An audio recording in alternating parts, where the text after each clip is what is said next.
प्यारे बच्चों, हिंदी की कक्षा में आप सभी का स्वागत करती हूँ। मैं डॉक्टर चारुशीला सिंह पुनर्मिलन भाग 2 के साथ आपके समक्ष। बच्चों, पुनर्मिलन भाग 1 को पढ़ते हुए हम और आप प्रसाद जी के जीवन से, उनके साहित्यिक जीवन से परिचित हुए। हमने पढ़ा, जाना, सीखा, समझा और पाया कि उनका रचना संसार कितना वैविध्यपूर्ण था और क्या कुछ उन्होंने दे दिया इस हिंदी साहित्य को, इस हिंदी जगत को, जिसके कारण वो युगों तक यूं ही स्तुत्य रहेंगे, अविस्मरणीय रहेंगे अपनी रचनाओं के माध्यम से। पुनर्मिलन जो हमारी पाठ्य पुस्तक में, आपके पाठ्यक्रम में है, जिसके एक अंश को हमने पढ़ा है।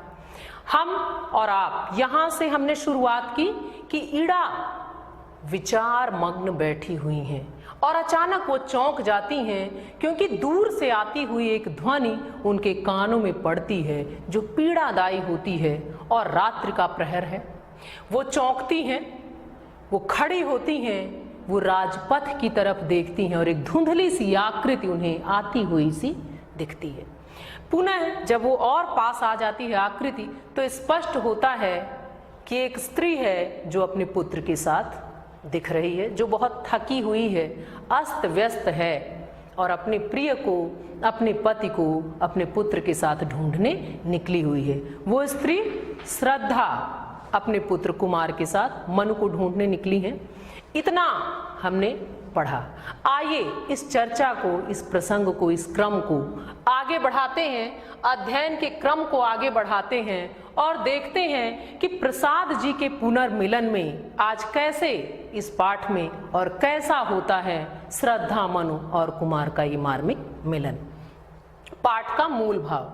वैसे तो बच्चों ये क्रम में लिखा हुआ है, आप परिचित भी हैं कि ये महाकाव्य है, एक प्रबंधात्मकता इसमें रहती है, सब एक दूसरे से जुड़े हुए होते हैं।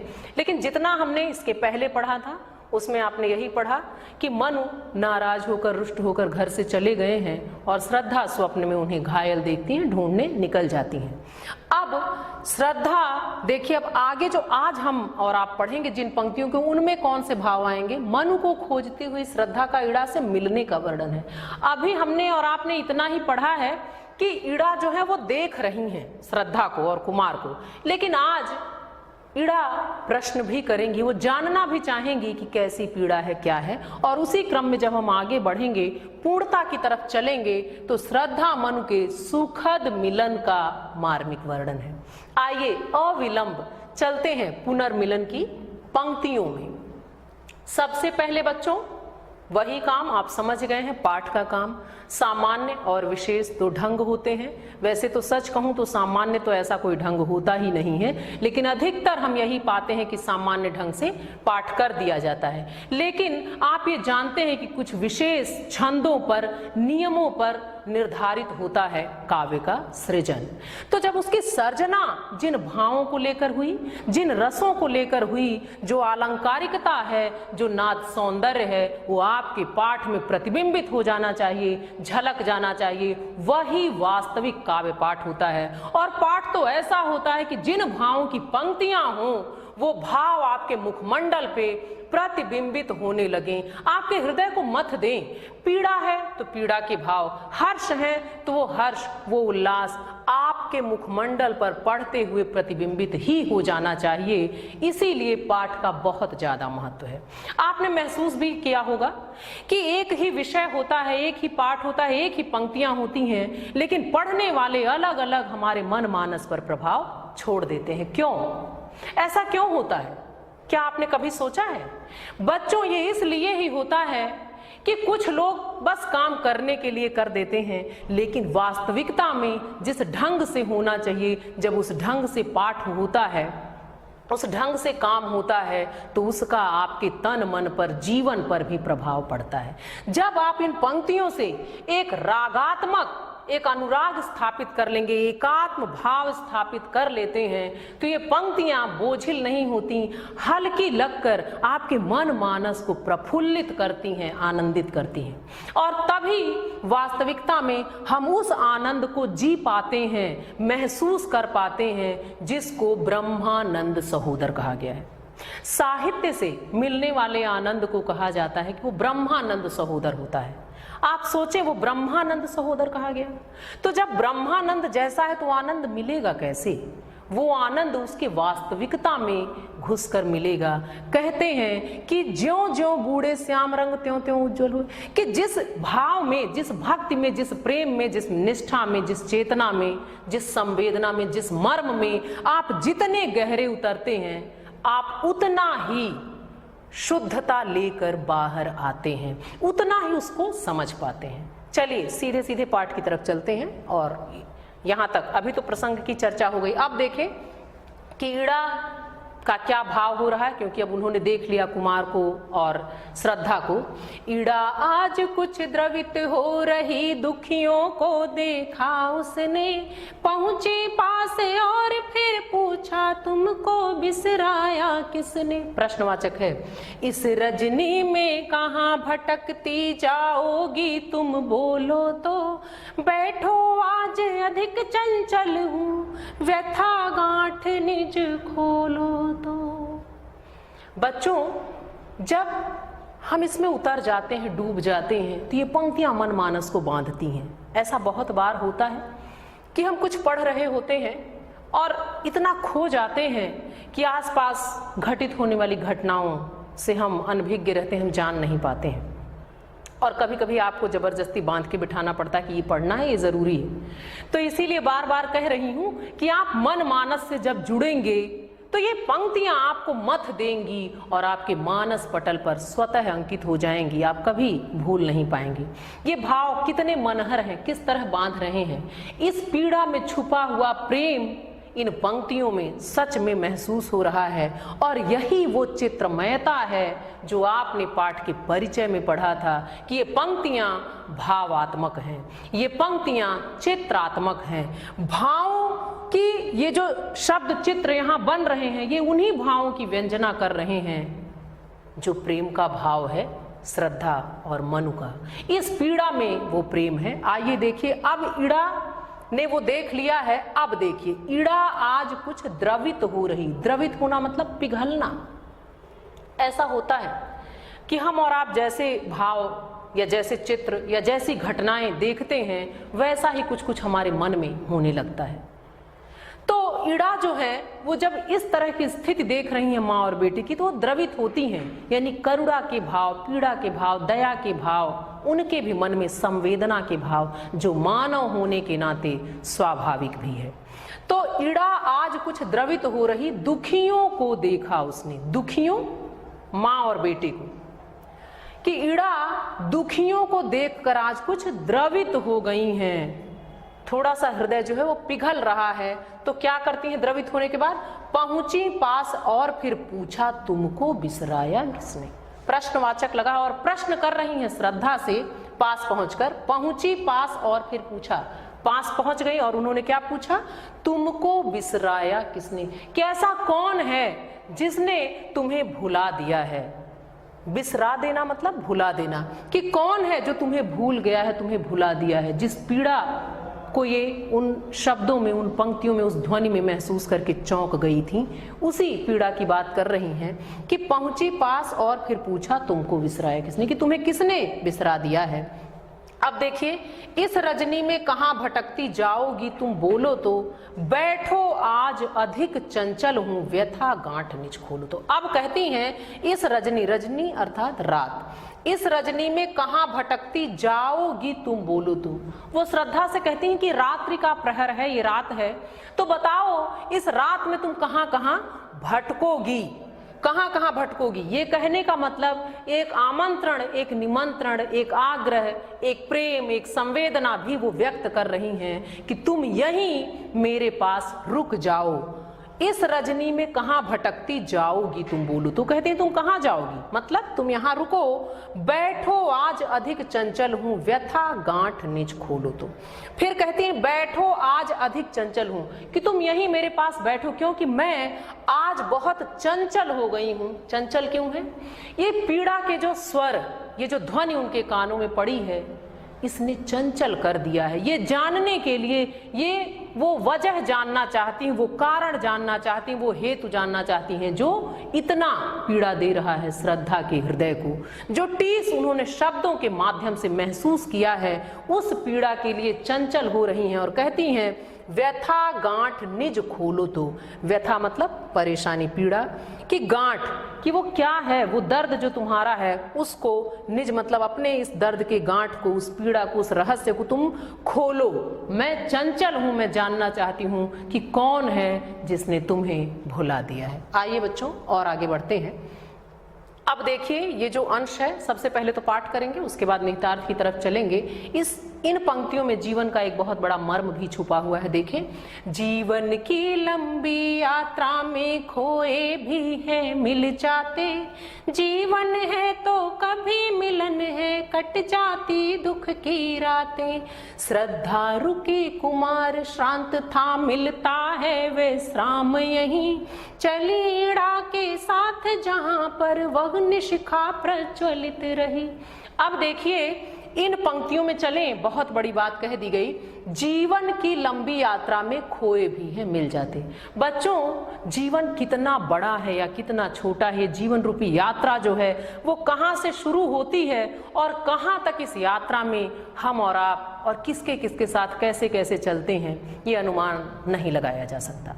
लेकिन ये जीवन रूपी जो यात्रा है इसमें बहुत से लोग मिलते हैं, बिछड़ते हैं, ये क्रम आजीवन चलता रहता है। तो यहाँ श्रद्धा की पीड़ा को महसूस करके ईड़ा समझा रही हैं, एक बहुत बड़ा ज्ञान भी वो दे रही हैं, सांत्वना दे रही हैं। मानव मन जो है, जो ये हृदय है, उस वेदना से द्रवित हुआ है और वो अब सांत्वना के रूप में, संवेदना के रूप में, प्रेम के रूप में, मानवता के रूप में अब ये शब्द निकल रहे हैं श्रद्धा को संबल देने के लिए। जीवन की लंबी यात्रा में खोए भी है मिल जाते। ईड़ा कहते हैं कि जीवन रूपी जो यात्रा है ये बहुत लंबी है और इसमें खोए भी मिल जाते हैं। जीवन है तो कभी मिलन है कट जाती दुख की रातें, कि अगर जीवन रहा, ये जिंदगी रही तो क्या है, कभी न कभी मिलन अवश्य होगा, कट जाती दुख की रातें। और दुख रूपी जो ये रात्रि है वो कट जाएगी, क्योंकि आप सभी जानते हैं कि जीवन का भी एक क्रम है कि रात्रि के बाद फिर सुनहरा प्रभात होता है। तो ये कष्टों रूपी जो रात्रि है, ये कहती है कि ये कष्टों रूपी जो रात है वो कट जाएगी और जीवन है तो कभी न कभी मिलन अवश्य होगा। ये कहकर वो श्रद्धा को सांत्वना दे रही हैं, समझा रही हैं। आगे, श्रद्धा रुकी कुमार श्रांत था मिलता है विश्राम यहीं। ये शब्द सुनकर ये अपनापन, ये स्नेह श्रद्धा को रोकता है, वो रुकती है। श्रद्धा रुकी कुमार श्रांत था, श्रांत मतलब थका होना, तो श्रद्धा रुक जाती है। इसलिए भी रुकती है कि कुमार यानी जो पुत्र है वो थका हुआ है, मिलता है विश्राम यहीं, और ये जान गई कि यहाँ हमें विश्राम, थोड़ा सा आराम करने के लिए मिलेगा। चली ईड़ा के साथ जहां पर वग्नि शिखा प्रज्वलित रही, और ईड़ा के साथ वहीं रुक जाती है, कुमार रुक जाते हैं कि यहाँ कुछ विश्राम करेंगे, और ईड़ा के साथ वो थोड़ा सा आगे बढ़ती हैं। कहाँ? चली ईड़ा के साथ जहां पर वग्नि शिखा प्रज्वलित रही। ईड़ा के साथ वो थोड़ा आगे बढ़ती हैं, उस तरफ जाती हैं जहां आग की लपटें दिख रही हैं, अग्नि शिखा जो है वो जल रही है, क्योंकि रात्रि का प्रहर है, हर तरफ अंधकार है। तो जिधर थोड़ी सी रोशनी है, वग्नि शिखा प्रज्वलित रही, जहां आग की लपटें दिख रही हैं, थोड़ी रोशनी है, उधर वो ईड़ा के साथ थोड़ा आगे बढ़ती हैं। आइए देखें वो आगे बढ़कर कहां जा रही हैं, क्या कर रही हैं। सहसा धध की वेदी ज्वाला मंडप आलोकित करती, कामायनी देख पाई कुछ पहुंची उस तग डग भरती, और वही मनु घायल सचमुच तो क्या सच्चा स्वप्न रहा। प्रश्नवाचक ध्यान दें। आह प्राण प्रिय यह क्या तुम यूं घुला हृदय बन नीर बहा। अब देखें बच्चों कि प्रिय का अलग होना और फिर उनका अचानक मिलना। यहाँ देखें, सहसा धधकी वेदी ज्वाला, ये जिधर आग की लपटें हैं उधर जा तो रही हैं, उजाले की तरफ, रोशनी की तरफ, ईड़ा के साथ, और अचानक क्या होता है, सहसा मतलब अचानक। जो मंडप है, धधकी वेदी ज्वाला, जो वेदी बना है वो मंडप है, वहां अचानक जो है वो जो अग्नि की लपटें हैं वो धधकती हैं एक बार, और आप जान रहे हैं कि जब वो एक बार धधकती है तो रोशनी थोड़ी तेज हो जाती है, उजाला ज्यादा हो जाता है। सहसा धधकी वेदी ज्वाला, तो जो वेदी की जो अग्नि की लपटें हैं अचानक धधकती हैं और रोशनी ज्यादा होती है, मंडप आलोकित करती, और उस धधकने में वो पूरा जो मंडप है, वो जो पूरा परिवेश है वो आलोकित हो जाता है, प्रकाशित हो जाता है। कामायनी देख पाई कुछ पहुंची उस तक डग भरती, और इतने में कामायनी, हाँ श्रद्धा के लिए, इतने में कामायनी देख पाई कुछ पहुंची उस तक डग भरती। इतने में ऐसा लगा श्रद्धा को कि जैसे कुछ दिखाई दे रहा है, और वो डग भरना अर्थात कदम बढ़ाते हुए वो उस रोशनी में वहां तक जाती हैं जहां उनको कुछ दिखाई दे रहा है। क्या है देखें, और वही मनु घायल सचमुच तो क्या सच्चा स्वप्न रहा, और वो देखती हैं कि मनु है और सच में वो घायल हैं, तो तुरंत सोचती हैं और वही मनु घायल सचमुच तो क्या सच्चा स्वप्न रहा, कि मनु घायल है तो क्या मेरा स्वप्न सच्चा हो गया, मनु सचमुच घायल हैं। और तुरंत एक पीड़ा, एक टीस निकलती हृदय से, आह प्राण प्रिय। जब वो ये देखती हैं कि मन हुई हैं और घायल हैं, तो प्रिय के उस पीड़ा को महसूस करके एक आह निकलती है, जो पीड़ा, वेदना और कष्ट में हम सब के मुख से ऐसे ही सहसा निकल जाता है, वैसी ही पीड़ा, आह प्राण प्रिय। और कहते हैं करे जो प्राणों के समान प्रिय है, वह प्राण प्रिय, वह स्वामी, वह संरक्षक, वह पति, वह प्रिय, वह प्रेमी इस तरह घायल पड़ा है, यह क्या तुम यो घुला हृदय बन्नी। तो देखती करे तुम घायल पड़े हो, मेरा स्वप्न तो बिल्कुल सच हो गया है, आह प्राण प्रिय, और एक आह निकलती है, यह क्या तुम यो, कि ये क्या हुआ तुम यहाँ इस स्थिति में। और ऐसा देखने के बाद घुला हृदय बन नीर बहा, और उसके बाद हृदय में जो पीड़ा है वो घुलकर आंसुओं के रूप में, जल के रूप में बाहर आकर बहने लगती है वो पीड़ा।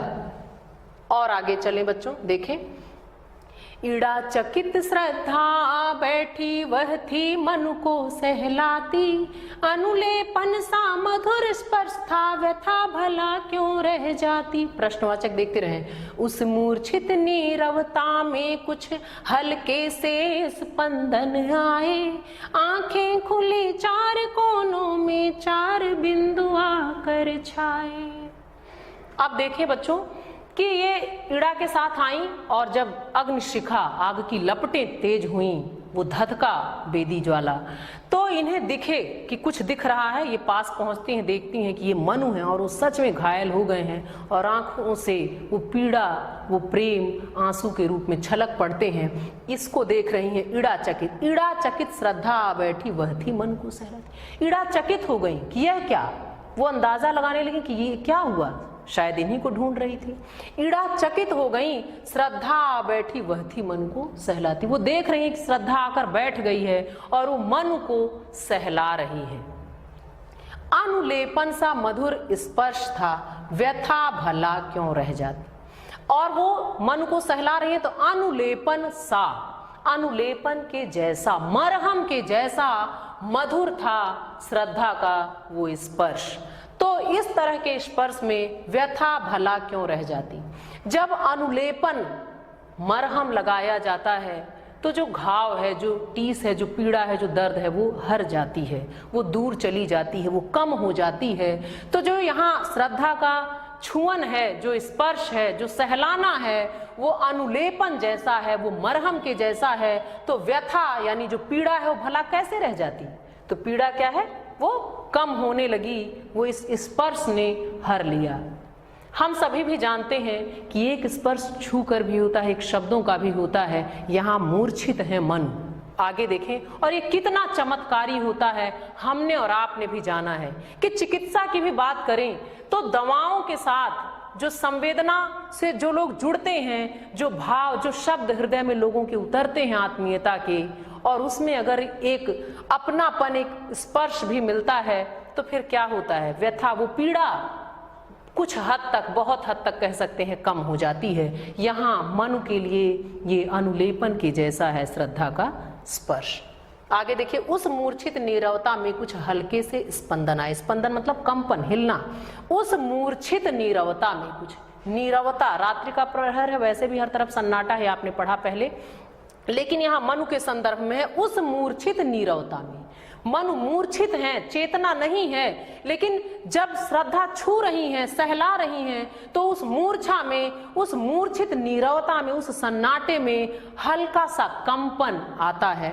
आंखें खुली चार कोनों में चार बिंदु आकर छाए, और तब आंखें जो हैं वो खुलती हैं। किसकी? मनु की। आंखें खुली चार कोनों में चार बिंदु आकर छाए। मनु उस स्पर्श से, उस चिकित्सा से, उस स्नेह के संबल से ऐसा लगता है कि उनकी जो पीड़ा है, उनकी जो व्यथा है, जो दर्द है, वो चला गया दूर, और मनु में कंपन आता है, चेतना लौटती है, आंखें खुलती हैं। आंखें खुली चार कोनों में चार बिंदु आकर छाए, और आंख मनु खोलते हैं और चारों तरफ सिर्फ उल्लास दिखने लगता है। आंखें खुली चार कोनों में चार बिंदु आकर छाए।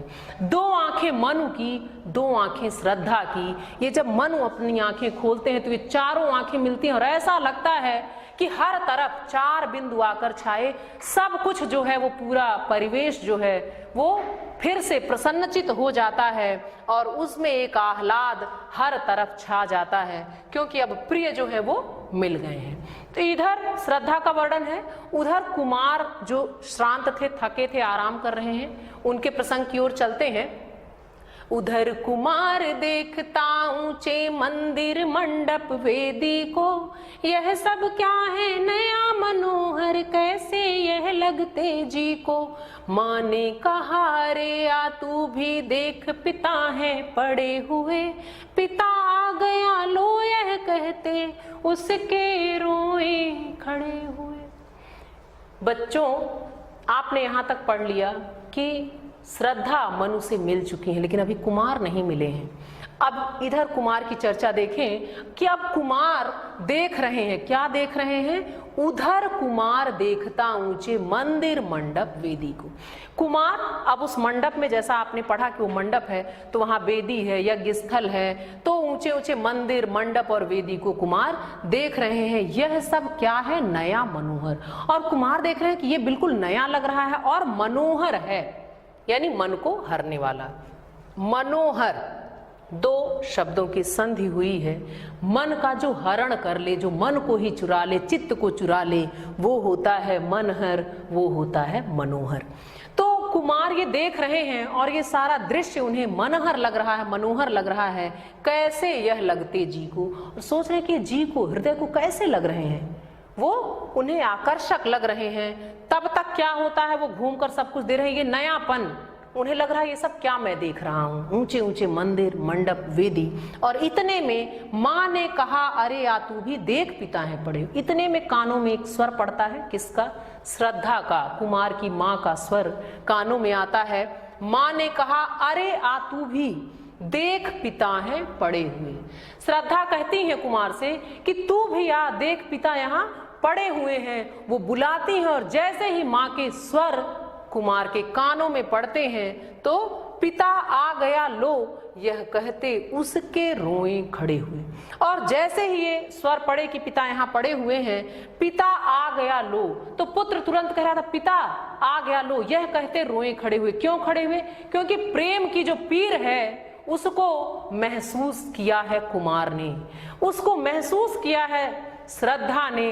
उस पीड़ा को, उस दर्द को, उस वेदना को कुमार ने जी लिया है। इसलिए जिसके लिए ये दर दर भटके हैं, उस पिता के मिल जाने पर वो अचानक चौंकते हैं। पिता आ गया लो यह कहते उसके रोए प्रसन्नता से, आह्लाद से रोंगटे खड़े हो जाते हैं कि अच्छा पिता मिल गए। आइए और आगे चलें बच्चों, देखें यहाँ क्या है। अब आप पाठ करते रहेगा, सीधे सीधे निहितार्थ की तरफ चलते हैं बच्चों। आपने पाठ का तरीका भी सीख लिया है, पाठ अवश्य करें, 2 से 3 बार 4 बार अवश्य करें। सीधे निहितार्थ की तरफ चलते हैं। देखें, माँ जल्दे कुछ प्यासे होंगे, क्या बैठी कर रही यहाँ।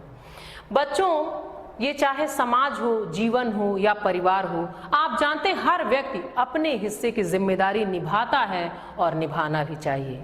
अभी आपने देखा कि श्रद्धा कुमार को बुला रही हैं कि पिता आ गए हैं, लेकिन श्रद्धा पति के साथ हैं, उनको सहला रही हैं। जो वो अपने हिस्से की जिम्मेदारी निभा सकती हैं, जो कर सकती हैं, जो उनका कर्म है वो सब कर रही हैं। लेकिन यहाँ देखें जब पुत्र आता है तो पुत्र भी अपने हिस्से की जिम्मेदारी वो अपने निभाना चाह रहे हैं, अपने हिस्से की बात वो कह रहे हैं। उनको तो ऐसा लग रहा है कि माँ क्या कर रही है बैठकर। यही है वो स्नेह, यही है इस संबंध की प्रगाढ़ता। माँ जल्दे कुछ प्यासे होंगे, क्या बैठी कर रही यहाँ। क्यों कहते हैं माँ यहाँ बैठकर क्या कर रही हो। पिता प्यासे होंगे, तुम जल ले आओ। मुखर हो गया सूना मंडप, यह सजीवता रही कहाँ। और अभी तक आपने पढ़ा जो नीरवता है, जो सन्नाटा है, वो अब जो नीरवता है उसमें सजीवता आ गई है। मुखर हो गया सूना मंडप।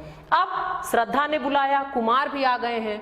मुखर हो गया, मुखर मतलब बोलना, मुखर हो गया। और अभी तक वो जो मंडप सन्नाटे से भरा था उसमें अचानक सजीवता आ गई, वो मुखर हो चुके, यह सजीवता रही कहाँ। अब देखिए वो जो भी अब तक नीरवता थी वो चली गई और अब वो कैसा हो गया है, वह सजीव हो चुका है, मुखर हो चुका है। ये परिवार जो है अब वो फिर से बन रहा है। आत्मीयता घुली उस घर में, छोटा सा परिवार बना और फिर से वो बिछड़ा परिवार आत्मीयता के संबंध में बंध गया है। परिवार पुनः बन गया है। छाया एक मधुर स्वर उस पर श्रद्धा का संगीत बना और अब वो कारुणिक स्वर एक सुखद और मधुर संगीत में परिवर्तित हो गया है श्रद्धा के। तो इस तरह हमने आज इस पूर्णता को प्राप्त कर लिया है। ये काव्यगत सौंदर्य की तरफ चले। अभी जो पंक्तियां आपने पढ़ी उनके काव्यगत सौंदर्य को देखें बच्चों। देखें क्या है, श्रद्धा कुमार और मनु के सुखद मिलन का मार्मिक चित्रण है। हमने महसूस किया, देखिए बच्चों, सुखद मिलन, जो पीड़ा से ये यात्रा चली थी, वियोग से चली थी, उसका यहाँ एक सुखद मिलन हमने देखा है कि पीड़ा वाली जो यात्रा चली वो किस प्रकार सुखद हुई, कैसे वो परिवार पुनः एक हो गया है। तो हमने इन्हें महसूस किया। भाषा साहित्यिक खड़ी बोली है, परिचित है, बार बार कई बार आपने पढ़ा, पिछले अंश में भी आपने पढ़ा था। शैली चित्रात्मक है। चित्रात्मक क्या है ये अब आप पूरी तरह से जान चुके हैं। जैसे जैसे हम पंक्तियों को पढ़ रहे थे ऐसा लग रहा था कि जैसे सब कुछ हमारे समक्ष साकार हो रहे हों। हम ये राजपथ देख पा रहे हैं, उस पर आती हुई बिलखती हुई श्रद्धा हमें दिख रही है, चिंतित ईड़ा भी दिख रही है, थके हुए कुमार दिख रहे हैं और पुनः फिर श्रद्धा और मनु का सुखद मिलन भी दिख रहा है। जो ये महसूस किया हमने पंक्तियों को पढ़कर, वही ये चित्रमयता थी जो यहाँ पाई गई। ये हमने पाया, हमने महसूस किया, हमने जाना। रस श्रृंगार। बच्चों ध्यान दें, यहाँ श्रृंगार लिखा हुआ है। आपने ये पढ़ते हुए जाना है श्रृंगार रस को कि ये दो होते हैं, संयोग और वियोग। तो जो यहाँ यात्रा चली थी, जो आपने पढ़ा, इस पुनर्मिलन में जो यात्रा चली वो चली कैसे थी? वियोग से। रस एक ही था, श्रृंगार ही था, क्योंकि ये दो होते हैं। तो वियोग से जो यात्रा चली थी वो संयोग में आकर समाप्त हुई। बड़ा सुखद सा मिलन था ये पुनर्मिलन। आइए और आगे चलते हैं और परिचित होते हैं बच्चों व्याख्या के प्रारूप से। वैसे कई बार आपने इस प्रारूप को पढ़ा है, देखा है, समझा है, जाना है, लेकिन पुनः एक बार आपके समक्ष ध्यान दें कि हमें क्या करना होता है, किन चरणों से होकर, किन पड़ावों से होकर कोई व्याख्या पूर्णता को प्राप्त करती है। देखिए सबसे पहले व्याख्या का ये प्रारूप है, ये आपके समक्ष है। सबसे पहला काम होता है कि हम डालते हैं संकेत। संकेत जिसके माध्यम से हम ये बताते हैं कि किस भाग को, किस चरण को, किस अंश को, किस पंक्ति को हमने व्याख्या के लिए लिया है। तो संकेत में क्या करते हैं? आद्यंत। ये आपको समझाने के लिए बताया गया बच्चों। आद्यंत आदि और अंत, शुरुआत और आखिरी। तो कुछ शब्द, कुछ अंश हम लेते हैं शुरुआत के और कुछ आखिरी के, जिसके माध्यम से हम इतना बताते हैं कि हम व्याख्या जो करने जा रहे हैं वो कहाँ से कहाँ तक के अंश हैं, उसमें कहाँ से कहाँ तक पंक्तियां ली गई हैं। संकेत के माध्यम से हम यही बात बताते हैं। फिर आगे बढ़ते हैं और आता है क्रम संदर्भ का। इसमें बच्चों पूरे पाठ में संदर्भ कभी नहीं बदलता, सिर्फ एक ही रहता है। क्यों? क्योंकि संदर्भ के माध्यम से हम ये बताते हैं कि हमारा पाठ कौन सा है और उसके रचयिता कौन से हैं। तो इसलिए जो संदर्भ है किसी एक पाठ के अंतर्गत जो एक बार आप लिखेंगे वही पूरे पाठ में चलना रहता है। यहाँ जैसे जैसे बदलाव होगा प्रसंग बदलता जाएगा। तो देखें यहाँ के संदर्भ को, देखें इस पाठ के अंतर्गत प्रस्तुत व्याख्येय काव्यांश हमारी पाठ्य पुस्तक हिंदी के पुनर्मिलन नामक पाठ से उद्धृत है। इसके रचयिता जयशंकर प्रसाद जी हैं। अब प्रसंग देखें, यही बदलेगा जैसे जैसे ये संकेत जो पंक्तियां यहाँ लिखी हैं, ये अंश, ये चरण, ये भाग जैसे जैसे परिवर्तित होंगे आपका प्रसंग बदल जाएगा। यहाँ जो पंक्तियां हैं उनके प्रसंग को देखें। मन को खोजने निकली श्रद्धा का वर्णन है। जो पहला अंश था आपका उसे ही मैंने लिया है। आइए बच्चों और आगे चलते हैं। कठिन शब्दार्थ। बच्चों वैसे तो मैं आपसे बार बार कई बार कहती हूँ और आप पढ़ते भी हैं, ये मुझे पता है, लेकिन फिर भी कुछ कठिन शब्द यहाँ आपके समक्ष हैं, उनके अर्थ देखें। रजनी अर्थात रात, अवलंब मतलब सहारा, श्रांत थका हुआ, नीरवता सूनापन, स्पंदन अर्थात कंपन। आइए अब अपने अभीष्ट की ओर चलें, आंतरिक मूल्यांकन। बच्चों हर कार्य और हर विषय जो हम पढ़ते हैं, हर पाठ का भी कुछ लक्ष्य होता है, कुछ उद्देश्य होता है। हम कितने सफल हुए हैं, हमने अपने लक्ष्य को कितना साधा है, ये हम और आप मूल्यांकन के माध्यम से जान पाते हैं। तो कुछ प्रश्न आपके समक्ष ध्यान से देखें। जयशंकर प्रसाद जी का संक्षिप्त जीवन परिचय लिखिए और आगे बढ़ते हुए कामायनी के रचनाकार का नाम लिखिए। बहुत आसान है, आप अवश्य ही बड़ी सरलता से कर लेंगे। संप्राप्ति, हमने और आपने आज क्या पाया। बच्चों इस पाठ को पढ़कर हमने ये जाना है कि सिर्फ विद्यालयी शिक्षा ही नहीं, उसके अलावा भी ये जो कवि हैं, जो बड़े बड़े महापुरुष हैं और जिनके सर्जना हमारे मन मानस को मथती है, उन्होंने स्वाध्याय के माध्यम से कितना कुछ पाया है। तो हम आप भी अपने जीवन में ऐसा बहुत कुछ पा सकते हैं। और इस पाठ को, पुनर्मिलन को पढ़ते हुए हमने जाना है कि क्यों कामायनी स्तुत्य है, अविस्मरणीय है। प्रेम की पीर से, वियोग से ये जो पुनर्मिलन शुरू होता है, उसका संयोग में कितना सुखद अंत होता है, कितना आह्लादकारी होता है, ये हमने और आपने पुनर्मिलन के माध्यम से जाना है। हम और आप भी प्रसाद की काव्य कला पर बार बार कई बार मोहित हुए हैं। आज के लिए बस इतना ही बच्चों। अगली कक्षा में एक नए विषय के साथ पुनः मिलूंगी। धन्यवाद।